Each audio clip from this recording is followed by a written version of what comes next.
LPQ lo que pasó hoy. LSU baseball rises after the storm, CWS comeback versus UCLA. It was supposed to be a quick and dominant night for LSU in Omaha. But Mother Nature had other plans. Lightning, rain, and a long delay turned Monday's game into Tuesday's battle, and LSU had to dig deep to come out on top. The weather delay that changed everything. In the third inning of Monday night's matchup between LSU and UCLA, things were looking good for the Tigers. They led 5-3 in the winner's bracket of the College World Series. Their number 2 pitcher, Anthony Ianson, had settled in after a shaky start. A win would have meant another day off and a step closer to the finals. But then came the storm. Just before the fourth inning, lightning lit up the sky over Nebraska. The rain wouldn't let up, and the game was officially suspended at 10:13 p.m., only to resume more than 12 hours later, at 10:03 a.m. on Tuesday. That meant no rest day for LSU, and no chance to use their key pitcher again. Now, a loss would send them straight into a doubleheader, and one more defeat would end their season. Kassan Evans steps up when it mattered most. LSU needed someone to turn things around, and that someone was freshman right-hander Kassan Evans. Evans took the mound at Sunrise and delivered when it counted most. He pitched 4 1/3 strong innings, allowing just 2 runs while striking out 5.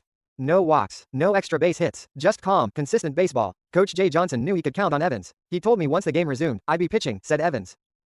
So I went back to the hotel, prepared for today, and woke up early. His ability to change speeds kept UCLA guessing all afternoon. His split-finger fastball, deadly. His control, impeccable. I love the tempo he set today, said Johnson. Outstanding, as always. A team effort to keep the season alive. After Evans, the Tigers leaned on sophomore Chase Shores to close the door.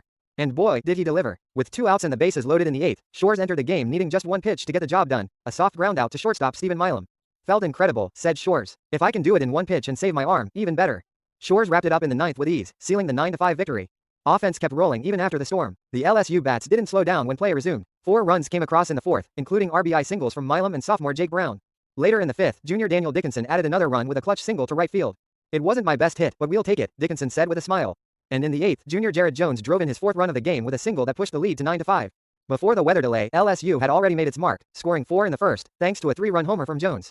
We wanted to come out swinging, Jones said. They scored 3 early, so we knew we had to score at least 4 to win the inning. That home run, 387 feet, launched at 110 miles per hour into the wind in right center, was not only Jones' 21st of the season, but also LSU's first in Omaha. With this victory, LSU improves to 2-0 in the College World Series and now waits for the winner of tonight's elimination game between UCLA and Arkansas. This is the 8th time LSU has started the CWS with a 2-0 record. In the previous 7 instances, they went on to win 6 national titles. Big win for our team, said Coach Johnson, proud of how they handled the interruption last night. This is what champions do. They adapt, they fight, and they win. From weather delays to standout pitching, this LSU team showed heart, depth, and resilience.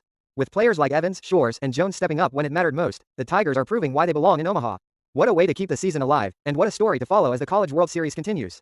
What do you think of LSU's comeback? Do you believe they have what it takes to win the title this year?